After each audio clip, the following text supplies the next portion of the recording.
Okay, 3, 2, 1, 5, 4, 3, 2, 1, and we are live back with another episode of the Tank and Rod podcast. That's right, baby. Brought to you by Drake. not by Drake, by Jared Rowland and myself, Clark Jacobson. That's right. Jared Rowland, Clark Jacobson. Not quite Drake. No, We'll not get quite. to Drake. Yeah, we'll get to Drake later. Clark Jacobson, aka Tank. Jared Rowland, aka the Rod. the Rod.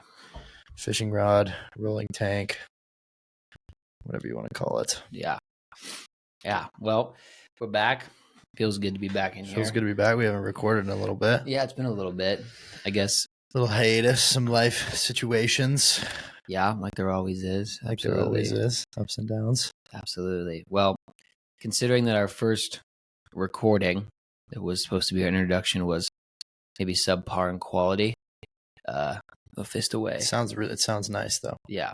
Maybe because our first recording was a little subpar in quality, that maybe we should do a little reintroduction. Reintroduction. To the Tank and Rod. Why podcast. we're starting a podcast? It had a different name too when we did have a different name. What Yeah. were we going with? The Curious Mind. Something maybe. Well, we didn't across really the know board. yet. Across the board. We Across didn't really the know board. yet. We've bounced around with a couple different names, Yeah. but I think now, to keep it original, to keep it for us, we've settled with the Tank and Rod podcast, Right, which Tank is and Rod. kind of ridiculous, but it's Hey. funny, and I think it's fine. Yeah, we're not trying to be. You can always change. We're not trying to change. Trying to deliver you some Harvard level intellect over here. Some crazy inquisitive podcast. Maybe we are. Maybe we call ourselves the Crazy Inquisitives. Crazy inquisitive. Anyways, let's get into it. So let's start with you. Why is this something that you want to be a part of? Why is this something that you want to take on? Whatever, aspects of that, adding onto your workload and stuff like that. Why is this doing a podcast something that you're interested in the first place? Well, I guess I would say that it is mostly born just out of a desire to talk and to explore different concepts and have nice conversations and learn together with you. And I guess for me, I've enjoyed this medium of podcast. I think it's a great medium for that, for learning and for also for levity and for having a good time and for laughs, which is equally, if not more important than anything. So for me, doing a podcast was just, why not? Why not fulfill that desire? Why not just try and fill that desire to do those things? And if people like it, they like it. If they don't, well, I don't know. It doesn't bother me. I don't know. I'm just doing this thing. Turn your chair a little bit. Oh, yeah. Just so you open up. See, this is the kind of stuff that it's the kind of things that it's a learning experience.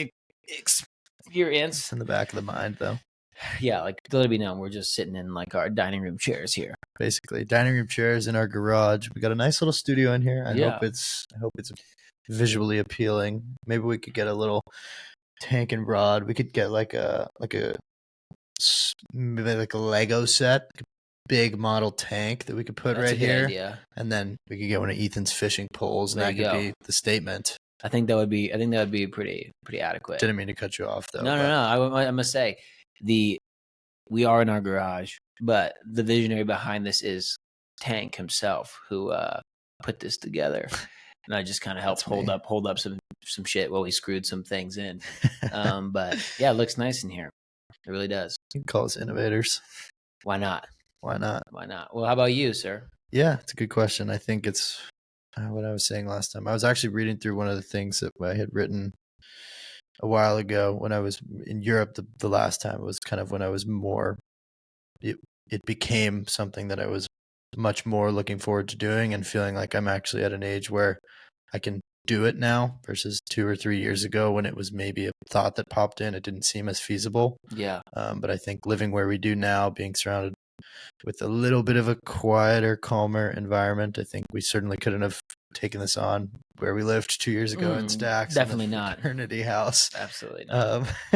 But yeah, I think I love conversation, and I love conversation with interesting people, and I like exploring new things and exploring my own mind and my own self and the things that I deal with, struggle with, enjoy, love, hate, Mm. and the ups and downs of all of it. And I think I've been lucky to have had some really, really wonderful people in my life that I've gotten to learn from a lot from and explore that stuff through conversation and talking and just putting yourself out there, being vulnerable. And we were having a conversation last night, Itai and I, my buddy, and just talking about how much further along in a conversation you can get when both parties are opening themselves up. And yeah, I think you and I have always had really wonderful chats about all types of different stuff. And I always was fascinated learning a lot from you and whatever you were reading about or researching for your courses or just interested in at that moment or period of your life. I think I was learning a lot. And when you kind of first introduced me to podcasts, maybe 3 years ago or however long it was, I hadn't really consumed that content before. And I started to listen to a lot of them myself and found a lot of value in it. And it scratched my itch Sure. Or unveiled that itch. Unveiled that itch, I think, is maybe a better way to put it, because I always knew that it was there. I always found myself, one day I'm turning one way and seeing something and like, wow, that's really interesting or fascinating. Yeah. And then I get really motivated about this. And then the next day I turn the other direction and there's something completely different. And that's kind of what's piquing my interest. And so you find some good podcasts and you kind of like, wow, there's a lot of good stuff here. They're talking to all types of interesting people from across the board, marathon runners, astrophysicists, divorce lawyers, you name it, and they're on there somewhere. And I think that there's a lot of value in it. And while we certainly aren't any of those things, we are two young men who I like to think sometimes have some things figured out, but most things definitely not figured out at all. But through conversation, we learn, and together, I think we've been able to explore a lot of the stuff that you deal with or that I deal with, and talk with other people about the things that they deal with. And if for some reason these conversations and the content that we end up putting out resonates with some people, I think that would be really wonderful. Absolutely. And if it doesn't, then that's also totally okay. And no part of this for me is trying to get anything out of it other than I wanted to try it. And I think I didn't want to look back and feel as though I didn't try and regret that. And so you got to start somewhere, and probably it's going to take a while to figure out just the editing and the audio.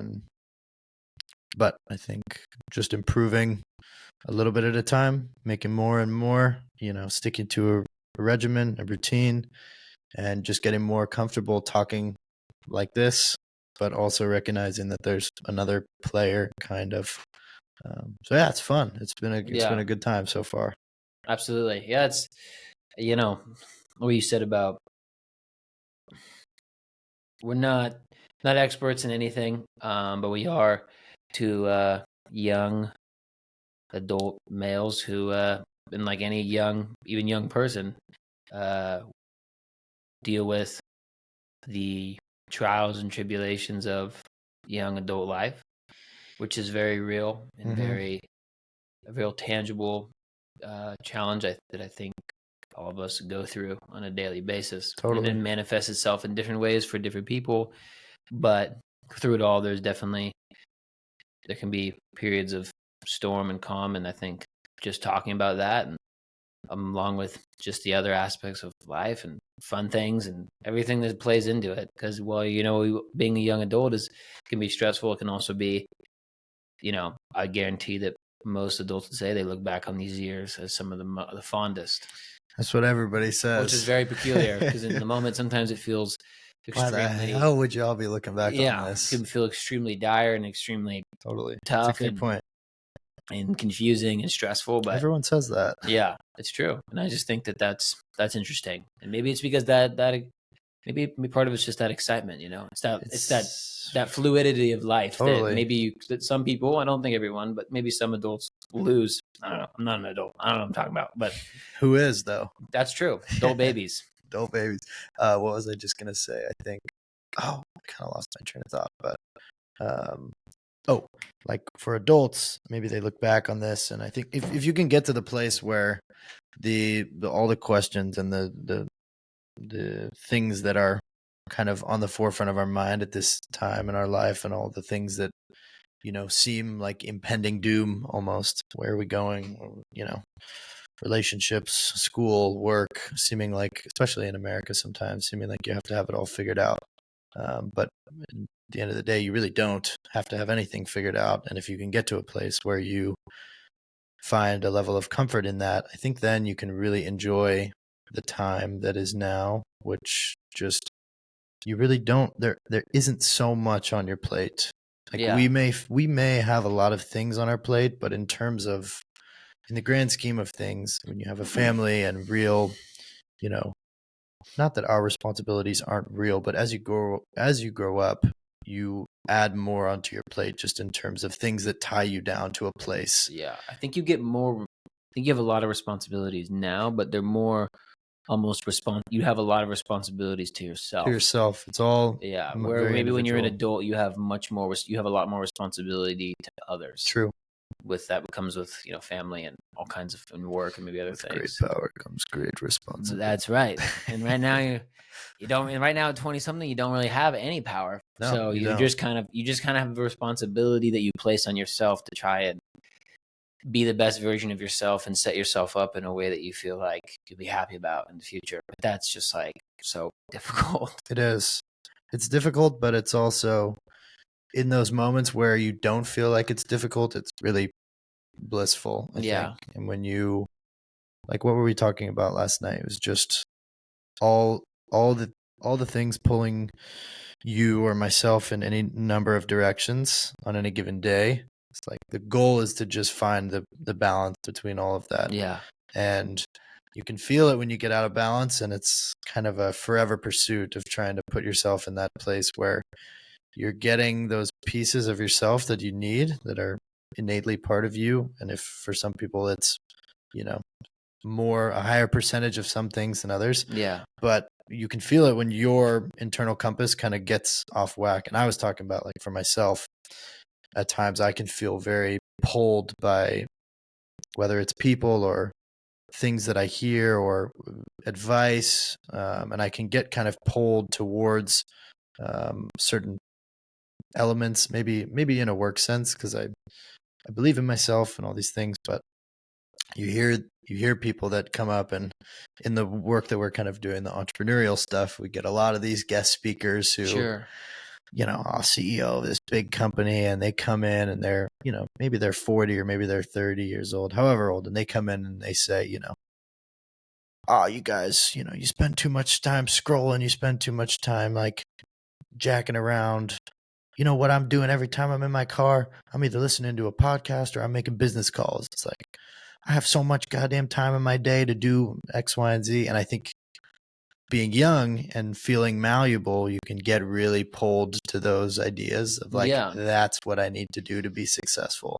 And then you can neglect other elements of your youth that are like the fun and the freedom that you do have, that the fact that you don't need to sit in a car and listen to a podcast and make a business call everywhere you go. And you could just listen to fucking music or whatever and just breathe. But I think it's hard. And so I was saying, for myself, I can certainly feel that pull off of my compass. And after a couple of weeks of like being pulled a little bit too far, you kind of are like, whoa, did I just get punched in the face? Like a little bit. And then you kind of got to reevaluate, figure out, okay, whoa, I was spending a little bit too much time and energy. I think less even time. Like for me, I feel it as energy that I put into certain things. Too much of my energy going here. I need to reevaluate and take a step back and look at the bigger picture objectively and remember that there's so much important stuff, and the pursuit of success, or whatever that means for you or for me or for anybody around us, is certainly not the most important thing. Yeah. And I think the other part of what we were talking about is just, at the end of the day, when you look at people that are older, that don't have much, but they're really content and really happy, it's like, Yeah, what is it?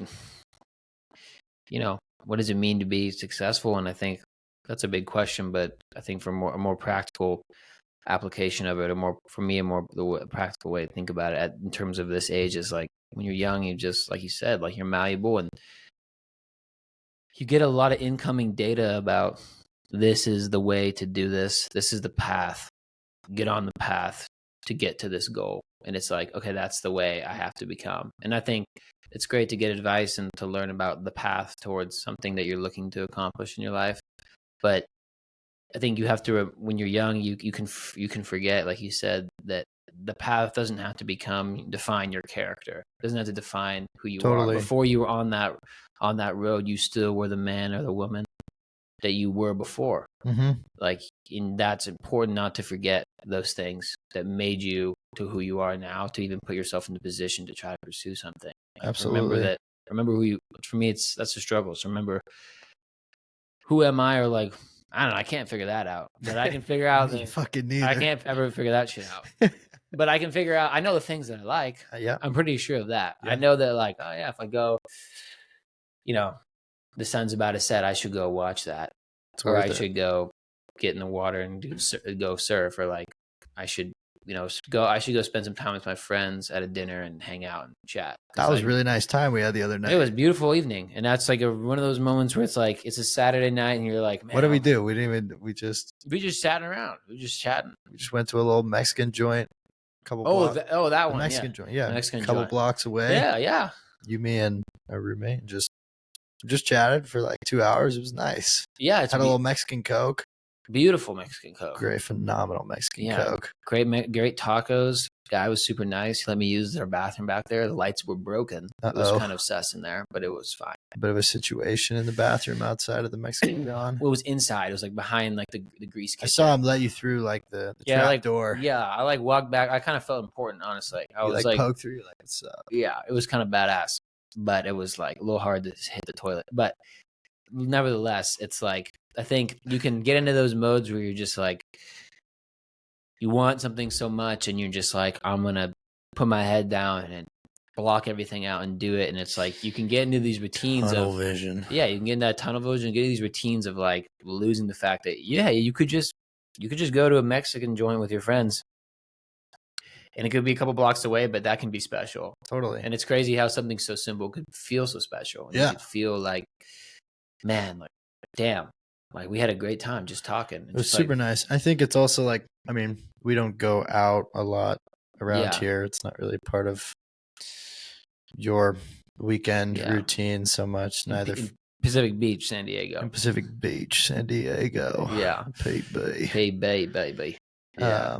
And no reason really for that. I think for me, it's just, I find it to be a little bit the same of kind of what we did the past couple of years in university. A lot of the same craziness, which is totally fun for some people, but not exactly what I'm looking for. But so just still going and doing things on the weekend, on the evening, and like, doesn't have to be going out and getting crazy, but just going and having, some good food, some good chats. Yeah.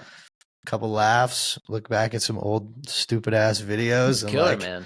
It's just enjoyable. Yeah, you remember you remember that your friends and the people in your life. It's crazy how fucking much things have changed in the past. Like, oh my god! Like, looking back on these videos is insane. We were such groms. We're still such groms, but I can't even imagine what I'm gonna feel like 4 years from now. Because looking back on some of that stuff, first of all, we were demons. Sure. In a fun way, but like, it's just wild. It's totally crazy. We've done a lot in the past 2 years. Dude, tell me about it, man. It's crazy. That's a weird, it's kind of like that.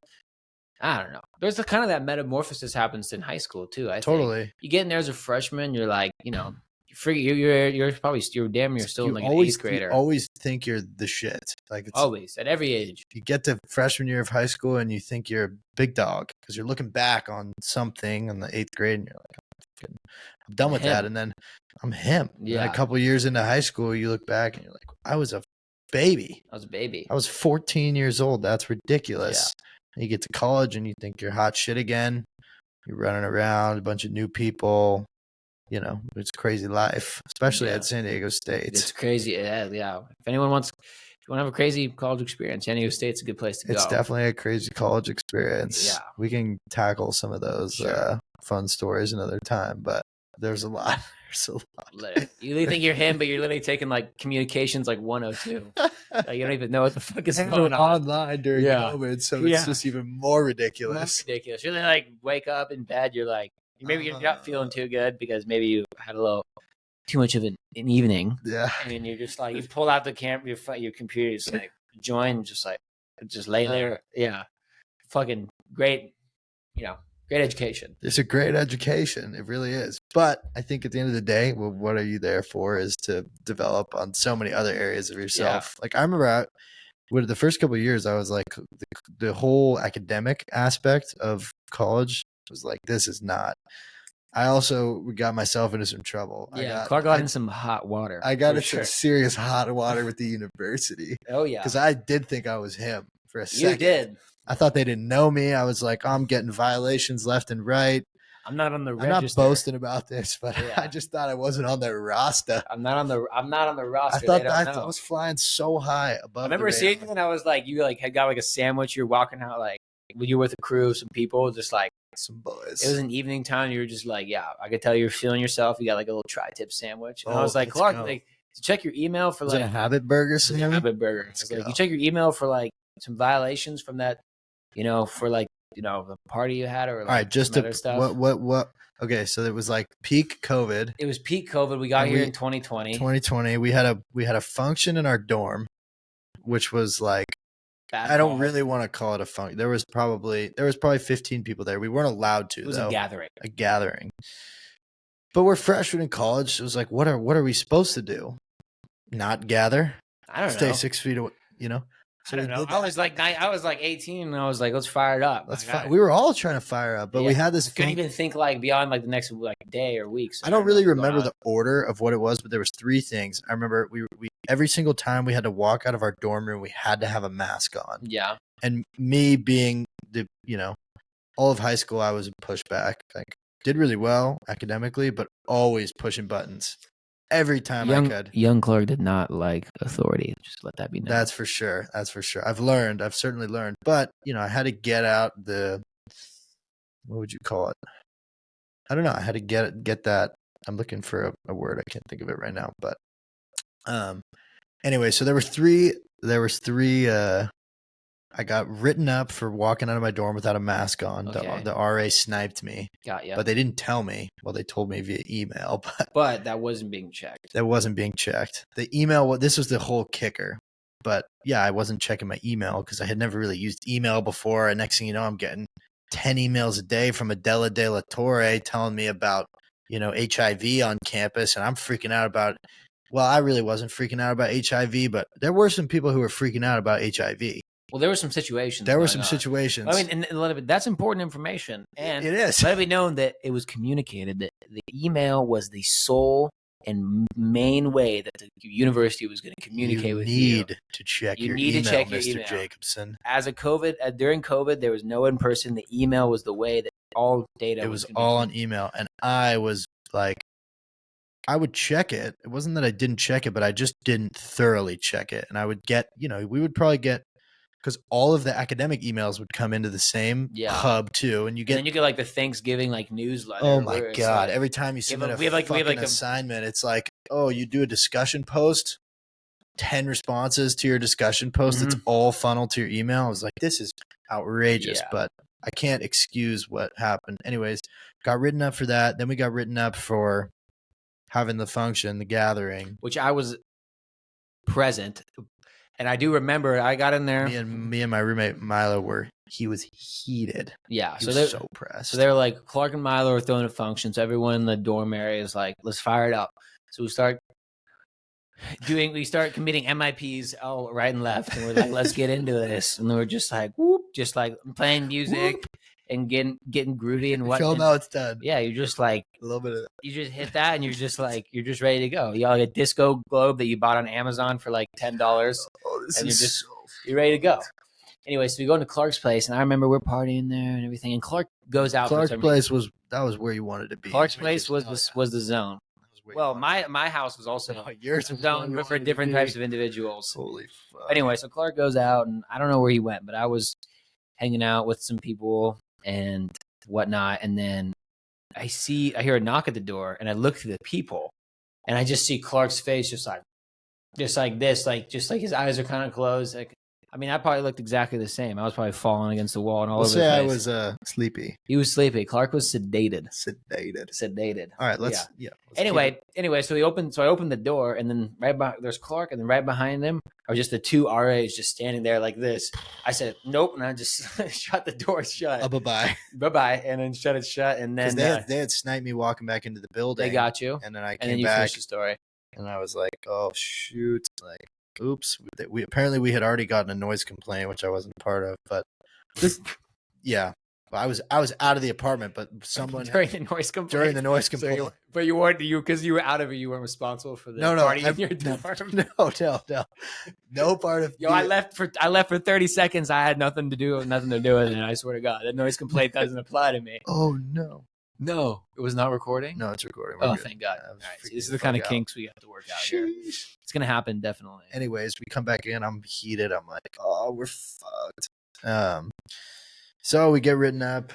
I don't really think it was a big deal. They just bring everybody out. If there's a bunch of beers or stuff in there, they make everybody come in, pour it all out, and then everyone just kind of crawls back to their dorm. Yeah. It wasn't dispersed. It was no Project X. No. That's for sure.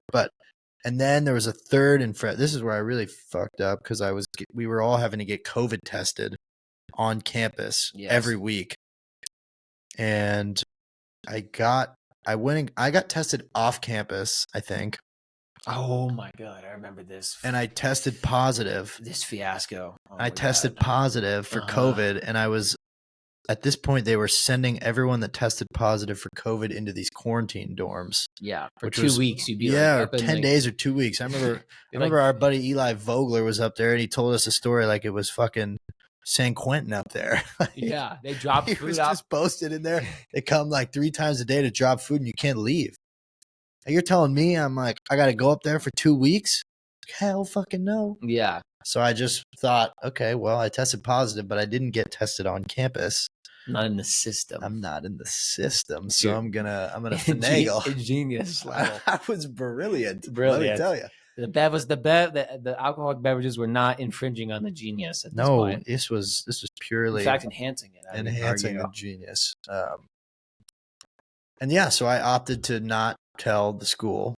I guess I don't really know exactly how it went down, but a couple days, maybe 10 days later, they start calling me like, we see that you had COVID. What's up? And I was like, yeah, I already did my quarantine. I tested positive 10 days ago. I've been quarantining in my place. And they didn't like that. They didn't like that at all. Oh, really? No. Wait, they found out even though you did it off campus? They found out I got COVID. And I don't know, because it's like it was public information. Because I was a student at their institution. I did it too, though. Yeah, you somehow got your ass out of it. We had the same situation. But I know it's because I told them I didn't have medical insurance when I did it. And I told them I was out of Seattle. I told them I was out of state, and then I was visiting. I don't know that I just said I was from Seattle, and didn't have medical insurance, and they didn't ask anything else. And the only thing they wanted me to do, I just gave them my credit card, paid for it, and that was it. Yeah, you finessed them. Yeah, and then they texted me out of my phone number. They started calling me, and they're like, "You got COVID," and I was kind of like, "Yeah, but I already did my time. Don't worry, it's under control. I got this." Yeah. And then fast forward, that was in probably September, October, November. That was in like November. Yeah. And I didn't hear anything of it for like 5 months. I go home in April to get my wisdom teeth out. So I go, they pluck my teeth. I was all whizzed up for like a day. Done up. Like, and whatnot. This was like a couple days after my birthday, I think, about April 4th. I go, and I remember I was sitting on my couch in the morning. It was probably 9 in the morning. And I go, and I'm looking through my email, and I get an email that morning, and I open it. and it's a letter from SDSU telling me that I'm suspended from college. And I'm like, oh my God, it's wrong. My first thought was like, they messed up. This is incorrect. I start kind of like freaking out. I'm like, Mom, look at this. Like they're telling me I'm suspended. It's crazy. I was freaking out because it was a big deal. I'm like, this is university. I can't get suspended. And so yeah, Did you get suspended from high school too? yeah. Okay. I don't know. Yeah. Well, they'll need to get into that one, but there's a track record. And let's not let the record show that I was a bad kid. Like I was a rule breaker, and I liked to push the envelope in terms of pushback on authority. But I did really well. That's not in question. No, the academics and I gotta stand up for myself. And the quality of character. No. I think it's natural for some kids to want to push back against authority. I had good parents. I never really got in trouble at home, and so I was like, you know what? Inevitable. I'm gonna take it out on these teachers. Sometimes it's inevitable that they're gonna bring the hammer down.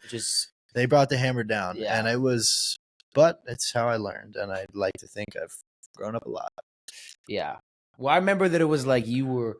See, to give context kind of to like how this looks, but could look differently. Sure. Because like when I had the problem, similar story, I tested off campus, and I was like, I just was and I was like feeling hella shitty, so I was just in my bed in my room for a while, for like a week or so. Now I was feeling better. And then I think I tested again.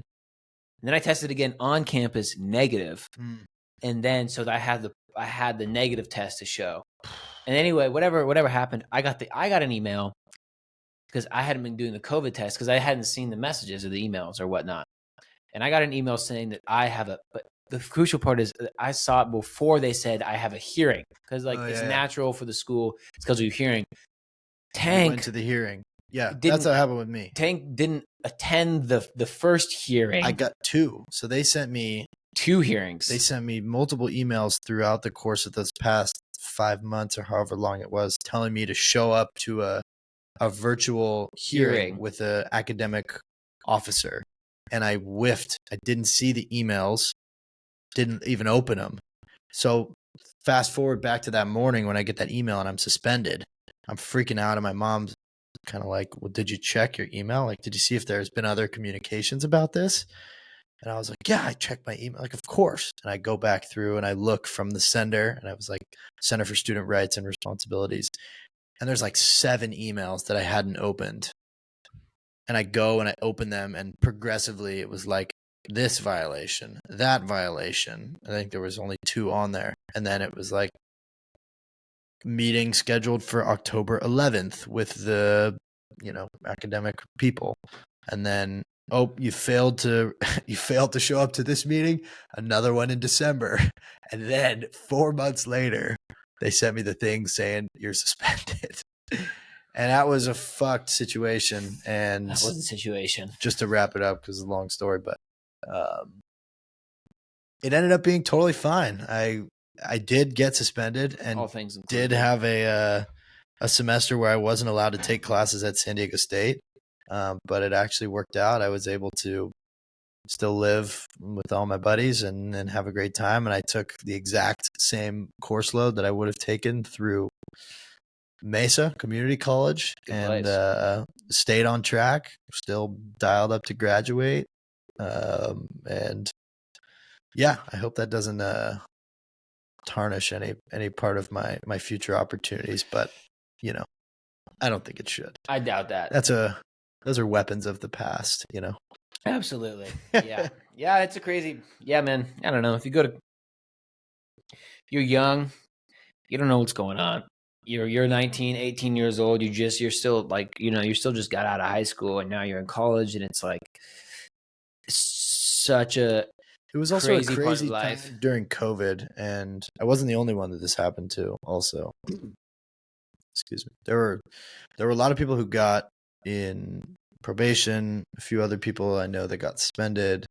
I got a warning. Jared got a warning, but formal warning. A lot of people were getting in trouble with the school, and I don't think it was because anyone was being a a degenerate or a not respecting. It was more just negligence. It's just negligence, and I think it was like you put a bunch of 18-year-olds in an environment where they're fired up to have fun, and it's your first like taste of freedom, kind of. Whatever your high school experience looked like, I'm sure is different for everybody across the board. But I mean, I had a great time in high school and had a lot of fun and great friends and stuff. And then I got to college and I was still like really excited, and I met a lot of really good people right away. And I think it was like, you can't put a leash on a bunch of kids that are just getting to experience a taste of this for the first time at that age. It's really difficult. And they tried. Well, there wasn't anything they could do. They can't put a leash. They need to put a leash. They had to. Because if you don't put a leash, you're going to have a freaking pandemonium. So you have to have some. They did as much as they could. I guess what I mean is they could put a leash, but is that leash going to stop anybody from acting? No, because when you're 18, your rational brain is, there's not really there. And probably for us, there's elements of it that still aren't. But I think you're just, your ability to accept that, I think, is not there. No. You're like, you're going to sit here and tell me I can't go and, go to a party with my friends at all, that all of these kids that I just met, and like the energy is, it's like an explosion. And just like, no. Yeah, and you're at an all-time high. You're at an all-time high. And so I think you're bound to run into some of those walls. Was everyone, did everyone get suspended? No. Did I certainly learn to fucking use an email? Yeah.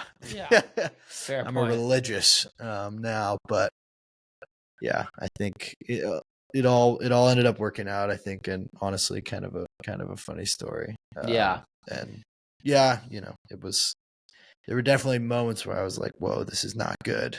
I'm gonna, it's expensive. University is expensive. I didn't want to have my parents having to pay, anything like that. But you still counted for fall? Still counted for you? Everything, and it was actually significantly cheaper.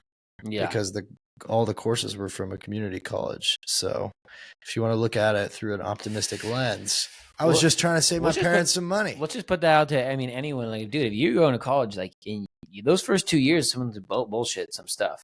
There's some BS. Absolutely. You go to I thought you were going to take that another direction and say, like, I'm just going to put this out there.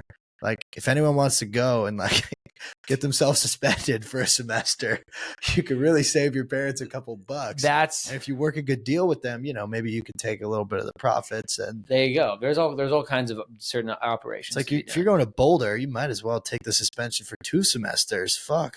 Yeah, you might as well just get indefinitely expelled and then come back. Write the paperwork, get it done. Don't do anything bad. The key is you got to be able to take the classes at a community college. Yeah.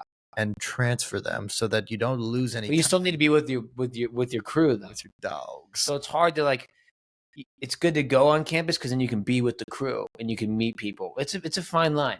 All right.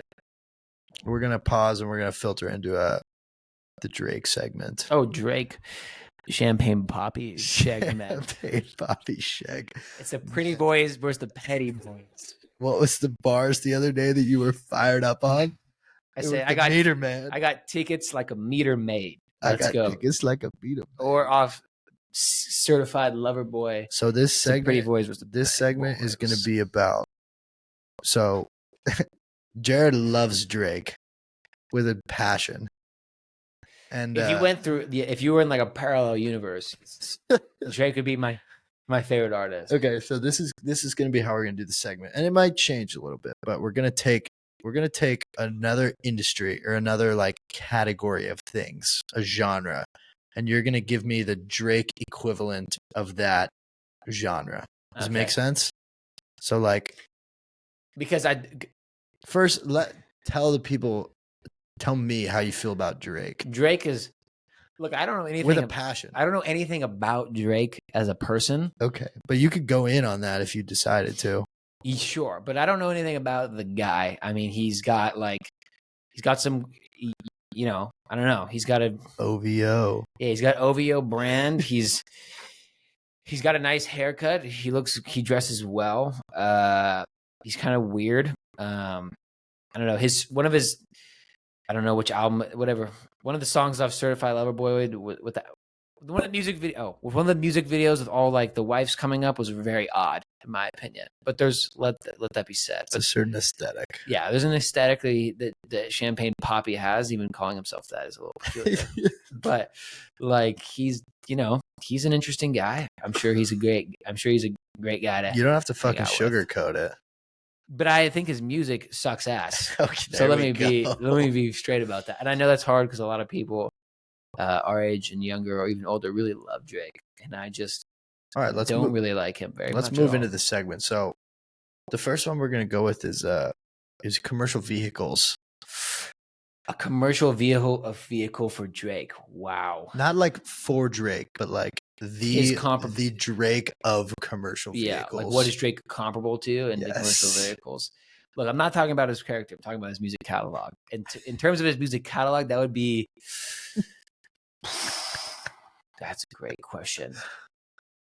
Man, I would have to say like a pale white, like, I don't know. I'll probably say like a pale white nameless transporter van of some capacity. Like if you're at like, if you like stay like you park your car at like a super shitty hotel and there's like a whip that picks you up there. Then you're like, is this even a car? Like, that it's a car because it's driving, but it's like, there's no brand. Like there's no branding. Maybe there is a brand out, but it works and it moves people from one place to another. And you're like, this purpose of this vehicle is by no means to be impressive of any kind. It literally is just car with people inside. That's my opinion. Okay, I'll take that. I like that. That was good suspense there. Yeah. All right. Why'd you really think about that one? These are some hard questions. That was good. The next one I'm going to ask is grains. Grains. Like, you got all different types of grains. Wheat. Barley. Wow. Like flaxseed. I don't even know if that's a grain. Is legumas a grain? Legumas is a type of nuts. Okay, that's definitely not. But you got to get creative here. Mm. Different types of grains. Different types. The Drake of grains. Drake of grains. Wow. Let me think about we could add like spices in there as well. I feel like maybe we'll go with spices. That might make a little bit more sense. Well, if I was going to say for grains, I was going to say like, this is like if you go to the store and you get like, probably like the most like you go to Vons and there's the clearance section, you just got a nice slab of Wonder Bread right on there. Okay. And you're just like, wow, it's half off. But it only costed like $2 in the first place. Now it's $1. And you're like, you eat that and you're like, Drake. You're like, that's not even food. Like that just went in and now it's gone. This is the commoditization of Drake. Yeah, of Jake's discography. That was good. That was also really good. I like that. Okay, yeah. We're going to go one more. And this is one that you large gathering spreads. Ooh, you walk into a huge gathering and they have a white table. Yeah. Like a 6x6 fold out, shitty white tablecloth, stains all over it. And like a or no tablecloth. Probably no tablecloth. Maybe there's like some screws and some nails next to the platter. But what's the spread in the platter? Like what's the grub spread? Yeah. Wow. I mean, you have like a classic like grocery outlet like cheese and meat spread, where like the cheese is like rubber, which is good. Or you have like maybe like a plastic bowl of like Ruffles or something like that, and it's like, and then you just get those. Maybe the ones with like the carrots and the cauliflower and the broccoli all raw. That's good, but that's decent. There's some nutritional value. There's nutrition when you consume Drake's discography. There's no nutritional value. Nutritional value. No, it just goes in and went out the other. In-N-Out burger. Yeah, maybe a Rothless of some kind, but it's more. My real opinion is just like a paper plate or a styrofoam plate with just like a handful of Ruffles chips. That's great. It's like that's the only thing on it. And you got everyone's visuals are fucking everyone's standing around like in the office space or whatever, like extremely bland meeting, and they just are just standing there with their plate, and maybe they got like some fruit punch in the other hand and a cup of some kind. Sick. Because alcohol is not prohibited there. Prohibited. Yeah. So I think at least that's how I feel. All right. That's good. when I'm listening to Drake. That's really good. We're gonna try and keep this one alive for a little while and see how creative we could get with different Drake segments. I'll do my best. And look, Drake has some good albums. Let me say that. If you're reading this too late, this is a good album. Certified Lover Boy, it's a bad album. A terrible fucking It's album. not my personal favorite album. Saying you like girls and I'm a lesbian too is extremely whack bar. It doesn't even make any sense. Or any of the other various extremely like head turning bars off that one. So that's my opinion. I appreciate it. Yeah, there you go. Shout out to Drizzy. Shout out Drizzy. Yeah, in the 6, baby. Toronto's finest. I think Drizzy's I don't really know what to think about Drizzy. Yeah. I'm not much of a fan either. He's all right. But I appreciate your hatred of his musical composition. It's okay. Y'all can call me a hater if you please, because it's probably accurate. So that is what it is. I think that's good. Yeah. I don't know. If he said, I remember one bar he says, I'm top 3 and he says I'm top 2 and I'm not 2 or something like that, which is not the case. The last thing I wanted to say, that I don't know if you saw it already, but Altman out as the OpenAI CEO. Done. They clipped him. Really? Yeah. I don't know if you saw that yet. No. Yeah, they clipped him on Friday. Big deal. They fired him? Yeah, they fired him from his own company.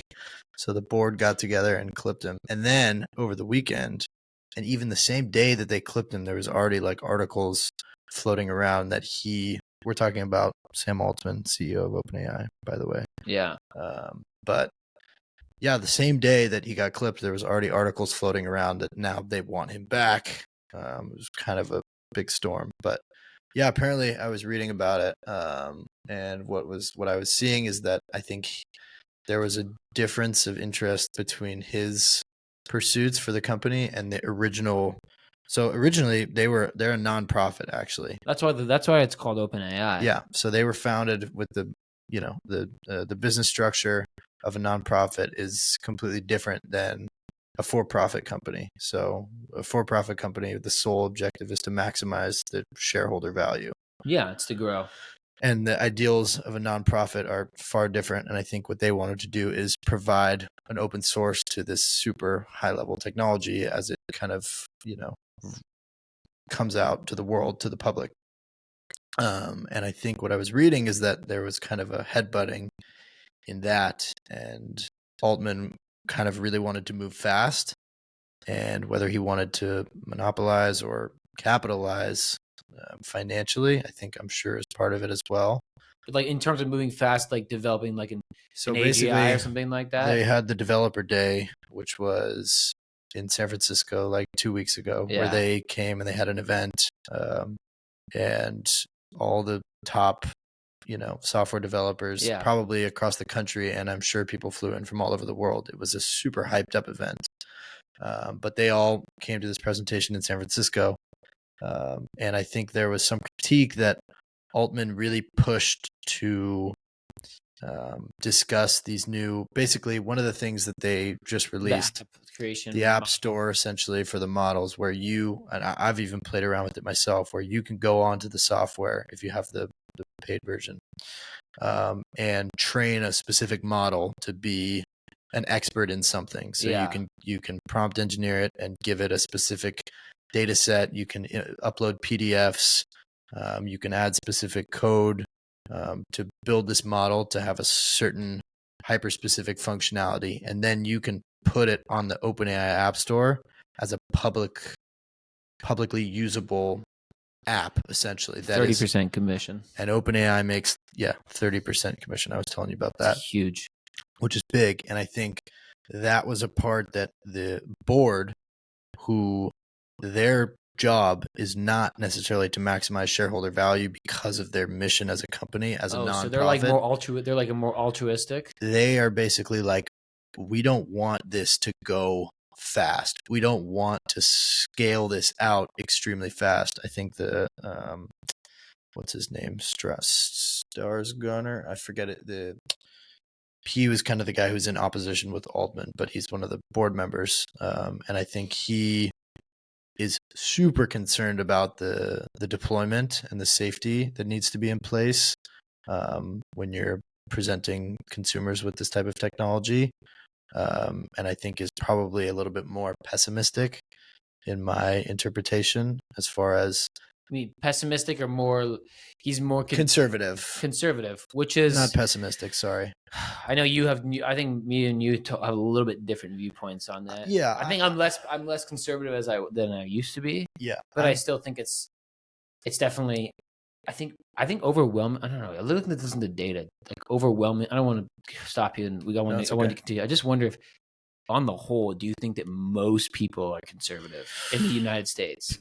Like politically, or within the development of artificial intelligence? Not like DT. Okay. Like, I'm not Donald. I mean, like, I'm talking like conservative with AI. Because I would argue that I feel like most people probably, I mean, I have no idea. I have no data. I think I would say, I feel like most of you talk to are pretty stressed. And I think when you show it to a new person, you either get one of two responses. You get somebody that's like, wow, awesome. Why have I not seen this before?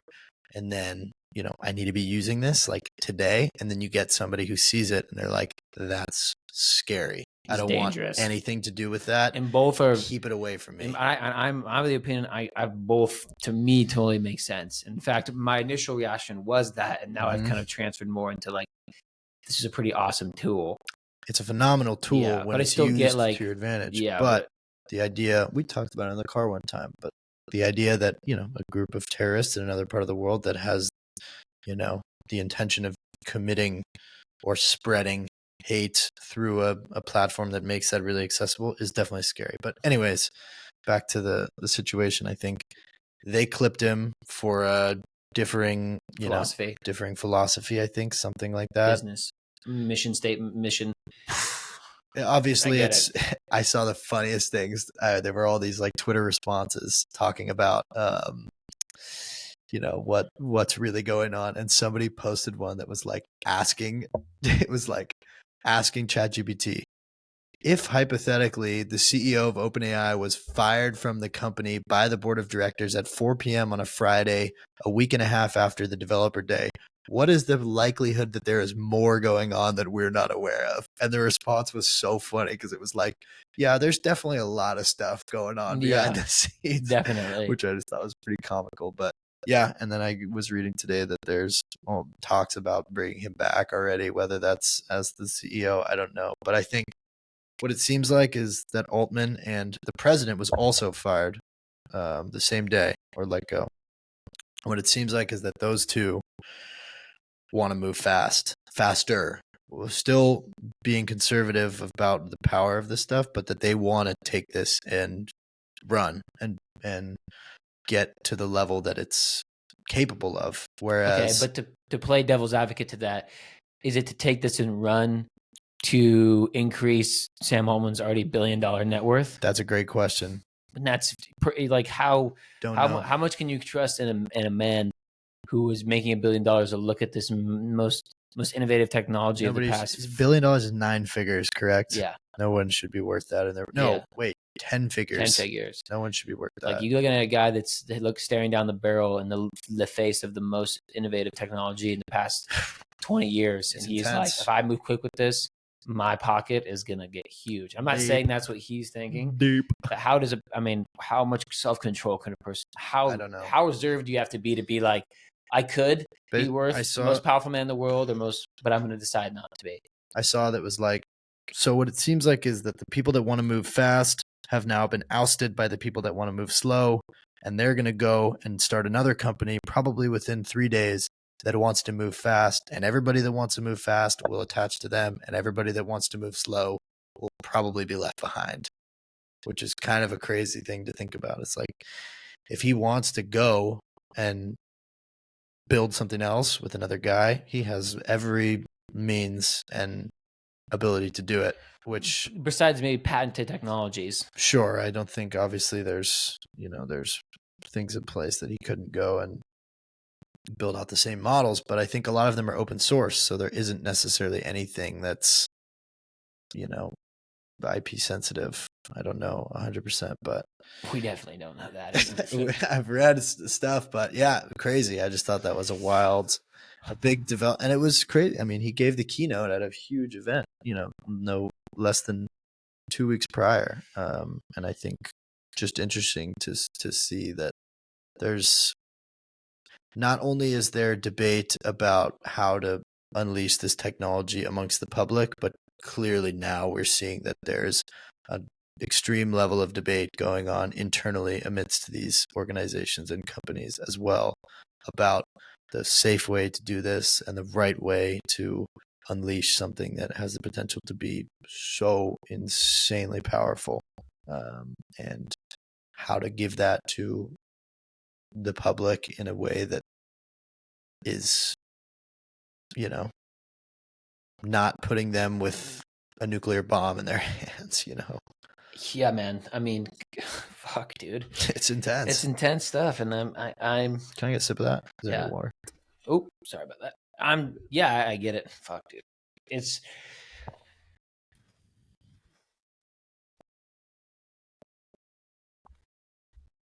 Man. It's wild because you think like, what greatness for humanity and altruistic good could be done by moving quickly. It's like, God, like how much, like in terms of maybe just something like suffering, human suffering, like if you move quickly, how much suffering could you begin to alleviate? But then I think about that question. It's like, then they're putting all their energy towards like 30% commission on an app store. Then it's like, okay, I don't really know if this is like, is this really the direction they want? Like, do they really want to make this world a better place when they just want to take 30% on an app store?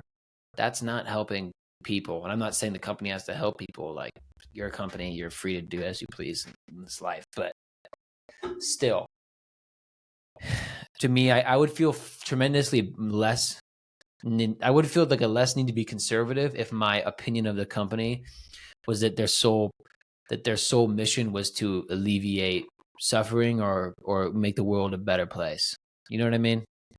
I'm more concerned by the fact that you have a company that could want to move quickly, and that could be financially incentivized instead of like, oh, we want to move quickly because we want to develop AI models that's going to help solve global warming, or we're going to help do this and do that.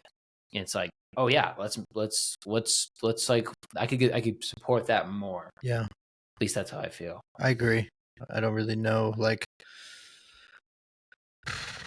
the right way to do it. I think I've expressed with you, and just in general, I think in general I can get frustrated when I feel like there's so much dialogue about the negative things in the world and the negative potential of something like this, when I'm definitely more of an optimist, but I feel like there's so much amazing things that can come from this. And so I've definitely had times I'm like, why does it seem like everything that I read or see is people talking about the precautions or the need for, extreme caution? And I think obviously it's naive to not address those things. You don't want to be ignorant. That's for damn sure. But just in general, sometimes the news and all the spreading of the worst things that humanity creates can be, Sure, a dangerous loop, but it gets clicks and people want to watch it. And there's also an important line between being educated and understanding what other atrocities are happening in the world. And I think it's really important to see both sides of it, whether or not you agree with one way in which it's portrayed in the media or the other. I think just making sure that you are aware of what's going on, and that there are these things that I think humans are innately wonderful individuals, and no one that I believe, unless you have, a certain set of circumstances. This could go into another conversation, but nature versus nurture, maybe we'll save it for another time. But I think I like to believe that most people are good, and I believe that wholeheartedly. And I think so. I think people can commit atrocities with, a bad soup that they become a part of, or with the wrong people in power and whatnot. But so I think some elements of that is like, why can't we shine more light on the wonderful aspects of the Well, world? it's like fear mongering. It's like fear Yeah. mongering. But let me ask you a question. Maybe we can save this for another time, but to play devil's advocate and ask you something is like, wow, how much is our current state of humanity as not being dead and being relatively good in terms of avoiding mass atrocities? Being dead meaning like it's dead, like human extinction. Oh, okay. Human extinction, or like decreased level of that, this extinction of freedom or extinction of the ability to live. Like you could look at it as something like the Nazis winning the war, something like that. Some example of time where the fate of the world was extremely in peril. I was like, I want to think how much of you think our relative thriving ability to thrive that we're in right now as still walking on this planet is a product of our innovation or a product of our conservatism? Probably, I would say less the innovation. You think it's more a product of conservatism? Because like, well, you get how this plays. Why I ask you how it plays into AI. It's like, yeah, it's like how much is of our ability to still walk around on this earth, or walk around in terms of like without without being with peace, without having fascism controlling us. I don't think the innovation does so much for that. I think it does a lot for, well, it depends who you ask. And I think some people believe to the bottom of their core that the need to innovate and create and drive us to be a multiplanetary species is imperative for our survival and continuation as a human race. And I think we got a lot of things to figure out here on Earth before that's the case. But it's a great question. I would say I think the cautious elements are probably more important, and learning about things like the war in Germany and the history of America, slavery, and some of the worst things that have happened that we're aware of in terms of history. Learning from that and figuring out what combination of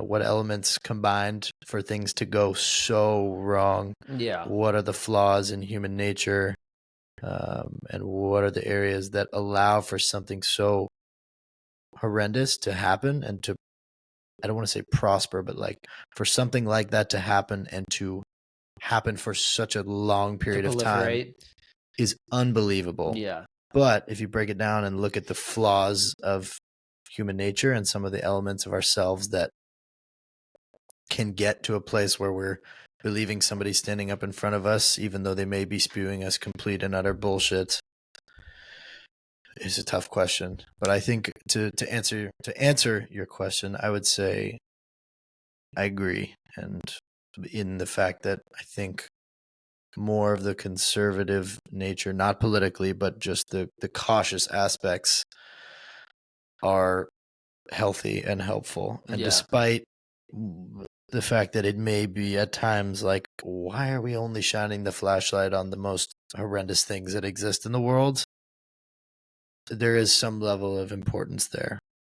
Yeah. And I think it is necessary to talk about it and discuss and be aware, at least, even if it's not affecting you, or you feel like it's not affecting you, or you feel like you can't do anything about it.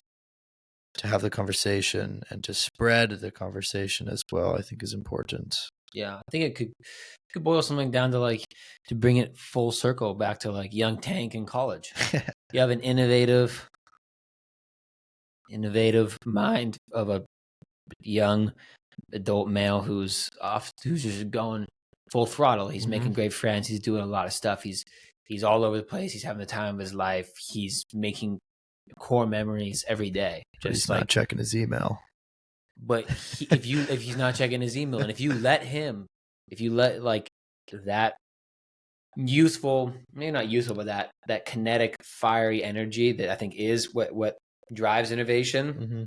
If you let it just run rampant and you don't give it the confines for which it can go through safely, I think if you allow that, if you don't allow those confines to be there, or to allow outside parties to have their at least their say. Totally. I'm not saying you have to be controlled, but just saying the say and the ability to tell someone or tell a thing. It's like running into walls. It's like you have to have certain walls to run into and to bump your head into to figure out, okay, that I went a little bit too far in this direction. That's not where I want to be going. Yeah.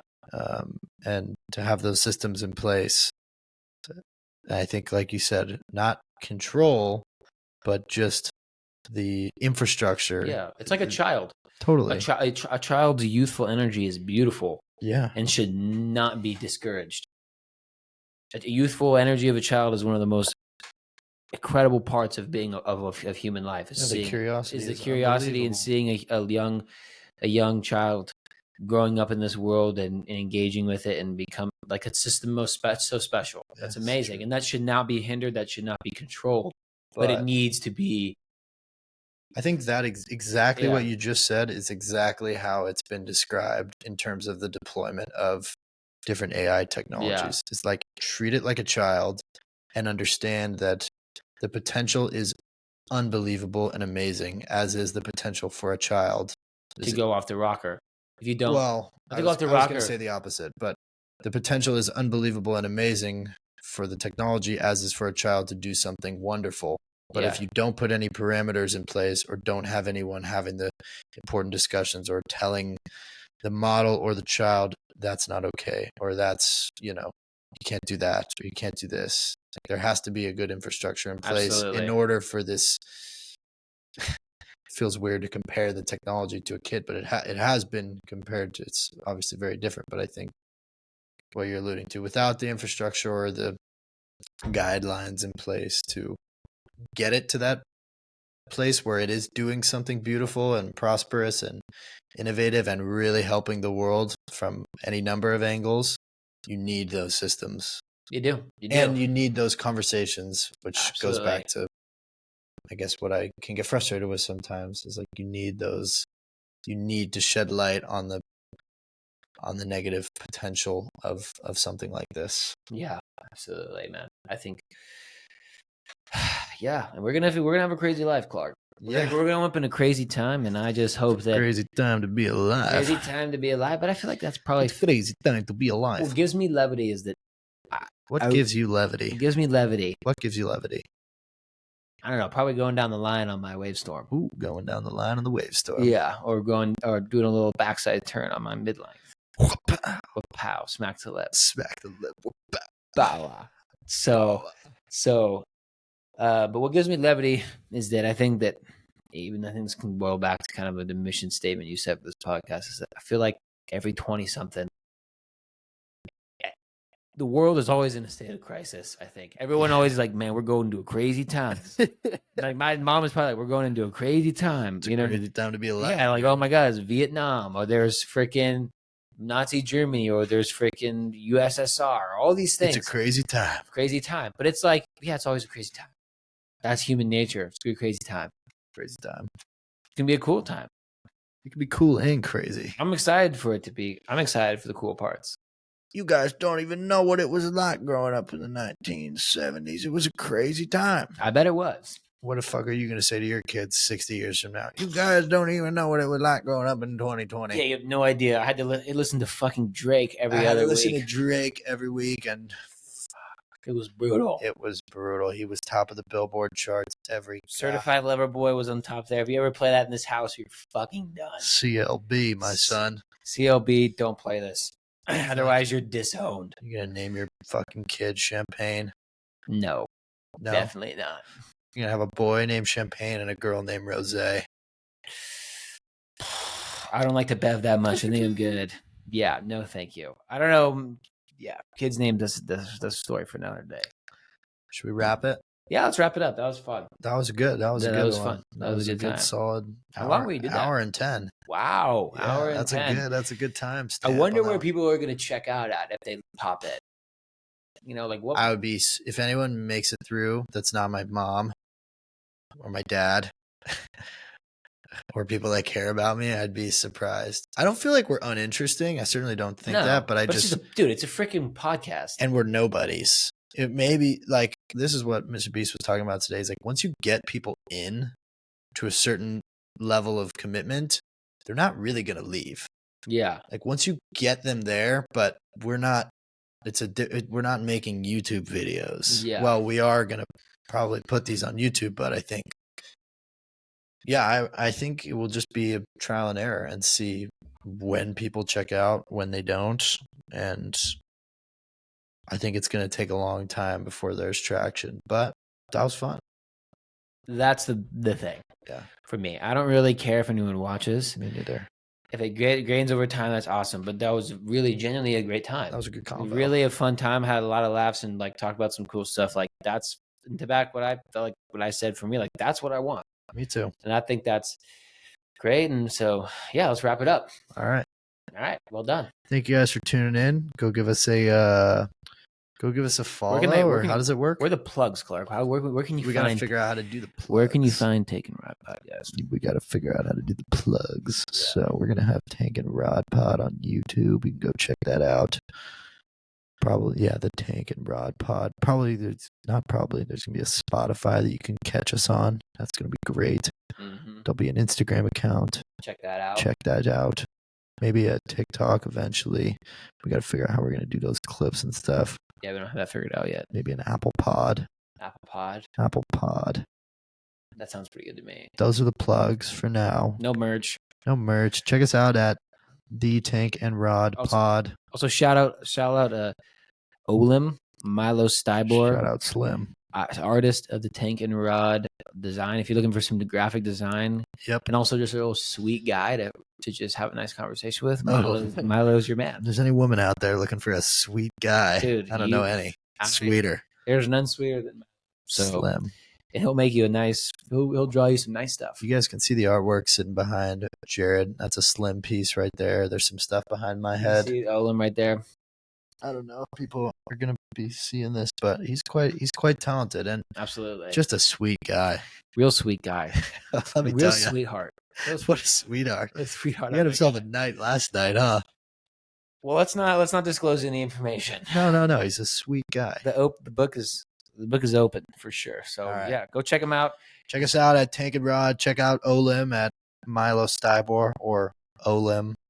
He has a website, but it's like one of those Wix websites. It's like Olim numbers and like 13 or something. So maybe just hit him up on his Instagram. Maybe check out his TikTok. Check out his Instagram. He's a sweet guy. DM him. Send him anything you want. Anything sweet. Yeah. Puppy is whatever that is. Anything that's nice. Just don't hold back on what you say. Don't hold back. Because remember, like it means a lot to us. It does. We're gonna be followed up with maybe someday there'll be viewers and we can follow up with viewers that personally send out messages to Slim. Yeah, that would be pretty cool. It'd be fire. Yeah. All right. Well, thank you guys.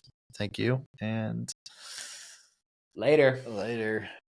Yeah. Oh, brother.